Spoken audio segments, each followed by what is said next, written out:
Ask any neutral who they are supporting in the Premier League this season and the chances are they will say Brentford. Whilst 2020-21 saw Leeds widely praised for their all-action attacking football, this time around it's the West London Minnows who have captured everyone's imagination. 7 games into the new campaign and the Bees are comfortably sat in 7th, having tasted defeat just once and come out on top in 3 of their matches. Brentford may be one of the smallest sides to ever reach the English top flight, but the early signs suggest there are no limits to what they can achieve. This week on Scout Report we decide to break down why Brentford have been so successful in the opening games of the season, and analyse what to expect from English football's favourite plucky underdogs going forward. Rock solid defence.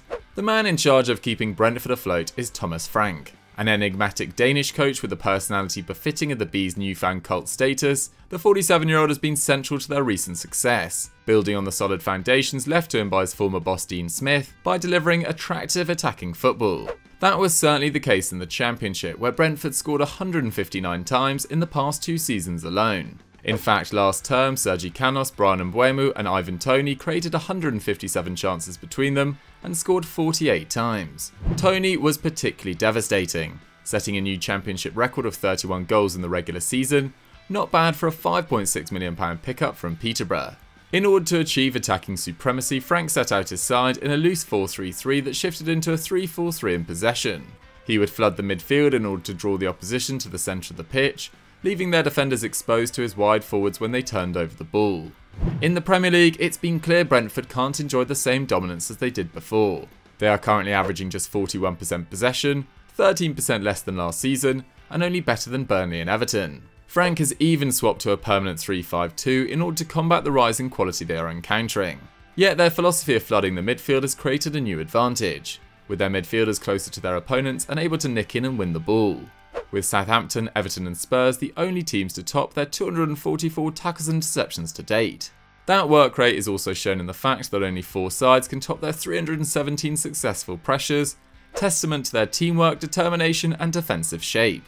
As a result, life in the top flight has been a relatively easy ride for David Raya in goal. So far he has only had to face 17 shots on target, 13th for keepers to have played at least 6 games, with 6 of those coming in their recent 3-3 thriller against Liverpool. In fact, 50% of their goals conceded came in that one fixture, with clean sheets secured against Arsenal, Palace and Wolves. At the time of writing, only Chelsea, Man City and Brighton have conceded fewer than their 6 league goals.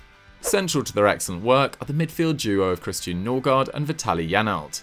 At the time of recording, the pair are among the busiest defensive midfielders in the division, with Janelt completing 18 tackles and Norgard 16.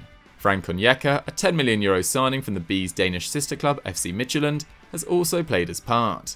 His 8.2 successful pressures per 90 is the most among the regular starters, while he is also posting a colossal 4.6 tackles and interceptions per 90. But the player who deserves the most respect is actually right winger Sergi Canos, who has completed an astonishing 21 tackles so far, a figure topped by just 6 players in the entire division. His 4.6 tackles and interceptions per 90 is just 0.5 fewer than what N'Golo Kante put up for Chelsea last term. Brentford's relentless press forces the opposition out to the wings exactly where they want them. In Christopher Ajer, Pontus Jansson and Ethan Pinnock, they have 3 centre-halves well over 6'3", making it very difficult to beat them in the air. Sure enough, collectively they are making 16.7 clearances per 90, dominating the airspace around them. Their remaining defensive actions may not be particularly high, but that is the job of the midfield wall in front of them. Brentford's 2-0 victory away to Wolves perfectly highlighted their defence in action. Wolves dominated the ball yet could only manage 4 shots in the box to 7 from range, with not a single effort on target. Of the 23 crosses they put into the box, only 4 were accurate, while Brentford made a total of 53 tackles, clearances and interceptions. Ethan Pinnock encapsulates their remarkable rise. Just over 6 years ago, the Jamaican was playing for Dulwich Hamlet, even representing Barnsley in League One as recently as 2019. Today, the 28-year-old is marshalling forwards in the Premier League and looking every bit the part in the process. At the time of writing, only 5 players in the entire division, one of which being his teammate Toney, can top his 4.3 aerial duel wins per 90, whilst only Nathan Ake, those above him, can top his 77% aerial duel win rate. His 1 goal and 1 assist in 7 games already exemplifies his aerial dominance, with Toney the only Bees player to be directly involved in more goals at the time of writing. Forward threat. Of course, it's not just Brentford's defensive work that is winning plaudits this term. Although they aren't quite the overwhelming dominant force everyone grew to love in the Championship, they are still proving remarkably effective at carving open opposition defences in the top flight. As a result of their reduced possession, they are averaging just 10.3 shots per game, 18th in the Premier League and less than half of what Liverpool are managing. In total, they are spending just 24% of the time in the opposition final third, joined 19th in the league, only above Norwich. Yet they have still managed to score 10 times, one fewer than what XG predicts, showing that they are producing a lot of quality over quantity when they are getting down to the other end of the pitch. But how are they doing it? Well, despite their newfound top-level status, Brentford aren't afraid of spreading the play and backing the quality of their wide players. With wingback Rico Henry comfortable on the ball with his 25 progressive carries more than Digne and Reguilon, and Ivan Toney able to run the channels, 43% of their attacks come down the left-hand side. Third in the Premier League behind Newcastle and Crystal Palace, who both possess outstanding left wingers in Zaha and Saint-Maximin, although the latter has often been used centrally this term. Set up to counter-attack, Brentford are used to running into space behind opposition defences, but unlike a lot of newly promoted teams, they don't panic in front of goal, preferring to work it into better areas. No Premier League side can top their 61% of shots from inside the area, whilst they also take an exceptional 14% of their shots from inside the 6-yard box. The best in the division, 2% more than Pep Guardiola's Man City. Obviously, it's impossible to talk about their attack without mentioning Toney. Having contributed 43 goals in 48 games last season, the watching world was intrigued to see how he'd cope on his return to the Premier League, 5 seasons after he made 2 top-flight appearances for Newcastle. Whilst it's no surprise that Toney's shots per 90 have dropped from 3.2 in the Championship to 2.3 this term, it's been the other sides to his game that have been the most impressive. He's now creating 1.6 chances per 90 for his teammates, above the likes of De Bruyne, Odegaard and Mount, whilst he completes an exceptional 69% of his dribbles, ensuring that when the ball does reach him, he manages to either create something or advance the ball. And that competence in possession is shared by his fellow forward, with Mbeumo completing 70% of his take-ons, dwarfing Salah's 53%.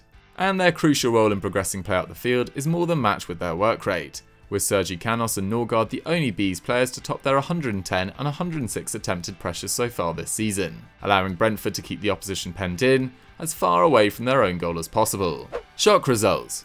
It's important to note that Brentford haven't had it easy so far. Yet to play a fellow newly promoted side, they've already come up against Arsenal, West Ham and Liverpool, 3 sides that finished 8th, 6th and 3rd last season, as well as Aston Villa, who signed 3 players for over £25 million last summer, and high-flying Brighton. Whilst plenty of the attention after their opening day victory over Arsenal was on their opponent's issues, they still created 1.9 expected goals to their 1. Last month they recovered from 2-1 and 3-2 down to secure a draw against title contenders Liverpool, before condemning West Ham to just their 3rd defeat in 10 games this season prior to the international break. But what did these 3 giant killings have in common? They all included goals either scored directly as a result of or created in the aftermath of set pieces. With excellent delivery from the likes of Canos and 7 of their 11 most used players over 6 foot, it perhaps shouldn't be any surprise that 4 of their 9 goals so far have come from set pieces. That works out at 44% of their total, far higher than next best Leeds, Brighton and Villa's 29%. Despite their tough run of games, Brentford have battled admirably, with the Liverpool game a perfect example of this. Shorn of possession with the Reds seeing 67% of the ball, the Bees still managed to carve out 12 opportunities and create an incredible 2.9 expected goals, 1.6 more than anyone else has created against them this season. They spotted a weakness in Liverpool's game, namely their inability to defend the back post, with Alexander-Arnold particularly weak in the air, having won just 22% of his aerial duels last term. They scored 2 goals from lofted balls to his area, something Frank had clearly encouraged.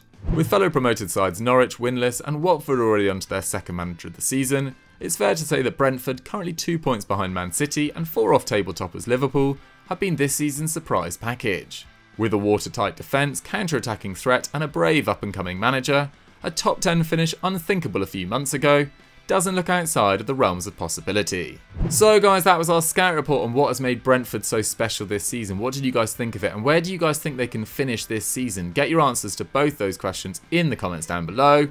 If you've enjoyed this video, please remember to smash that like button, it really does help us with the algorithm. Subscribe to EuroFootball Daily with notifications turned on, and I'll catch you next time.